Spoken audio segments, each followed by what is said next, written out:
Quand j'ai eu l'annonce de la maladie, c'est vrai que j'étais assez fatiguée. Et puis moralement, je pense que j'ai arrêté beaucoup de choses, aussi bien physiquement qu'intellectuellement. Depuis que je suis maintenant, après l'autogreffe, en rémission complète, j'ai commencé à reprendre un peu de randonnée. Et avec les beaux jours et la température de l'eau qui se réchauffe, je vais essayer de reprendre la marche aquatique plus doucement qu'avant peut-être, mais voilà. Reprendre ces activités et d'autres activités que je faisais avant me permettent de me considérer comme si je n'étais plus malade. Avant ma maladie, je pratiquais le tennis, la marche à pied, la course à pied. J'ai tout arrêté pendant plus d'1 an, pendant tout le traitement. Et j'ai repris petit à petit le tennis et la marche un peu, mais beaucoup le tennis. Ça m'a permis d'oublier un peu la maladie et je retrouve l'entrain d'antan.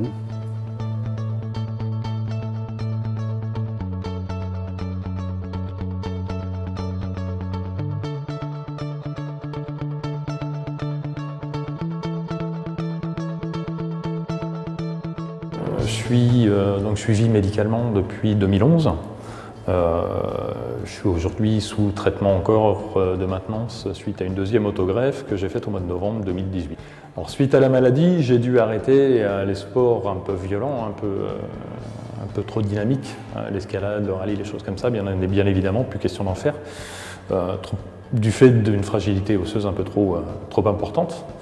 Et donc je me suis adapté et j'ai commencé à pratiquer des sports plus soft, tels que la plongée, l'apnée, voilà, des sports comme ça. Voilà. J'ai pu bénéficier effectivement l'année dernière d'un bilan pour l'activité physique adaptée qui a été réalisé ici à Nancy, au CHU. Et au fur et à mesure du temps qui passe, on s'aperçoit qu'on les pratique de façon beaucoup plus aisée et puis qu'on en tire un bénéfice physique important. Je veux dire, c'est au début, quand on sort d'autogreffe, on est capable de faire 100 mètres à pied. Et puis au bout de quelques semaines, et en travaillant et en suivant les conseils, on arrive à faire 1 km, 2 km, 3 km, voire plus. Tout dépend de sa motivation et de ce qu'on est capable de faire.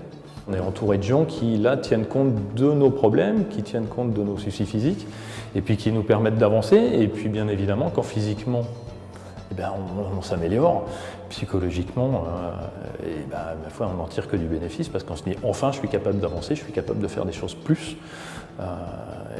Voilà, avant j'étais pas bien, maintenant j'avance. Voilà.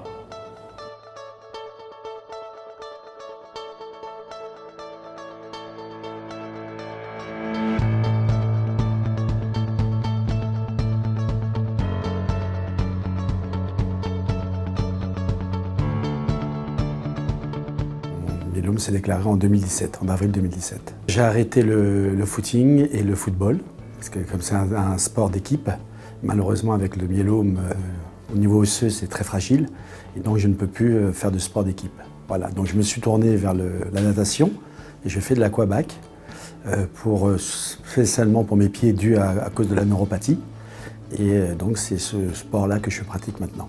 Les bénéfices constatés dus à la natation, c'est déjà un bien-être physique au niveau des pieds, je me sens bien, et au niveau aussi psychologique, parce que c'est vrai que le sport pour moi c'était quelque chose de très important, et j'en faisais beaucoup avant la maladie, et depuis c'est vrai que j'étais un peu handicapé à cause de la neuropathie, et maintenant c'est vrai que grâce à la natation, je peux faire aussi un peu de sport de ce côté-là, et ça m'apporte beaucoup, au niveau psychique et au niveau physique.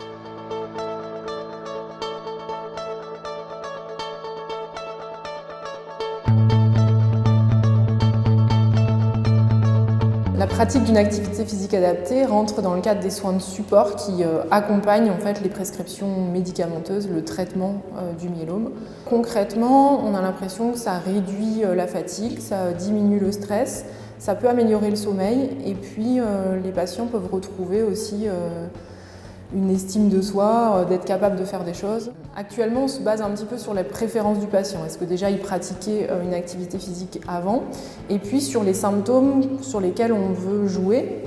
Les programmes sont un peu variables selon les centres, selon les partenariats qu'on peut avoir. Nous, à Nancy, on a la chance de travailler avec le Centre universitaire de médecine du sport et d'activité physique adaptée. Donc il y a des gens moteurs qui ont développé un centre comme ça, qui à la fois travaillent avec des sportifs de haut niveau et puis travaillent avec tous les patients qui ont des maladies chroniques.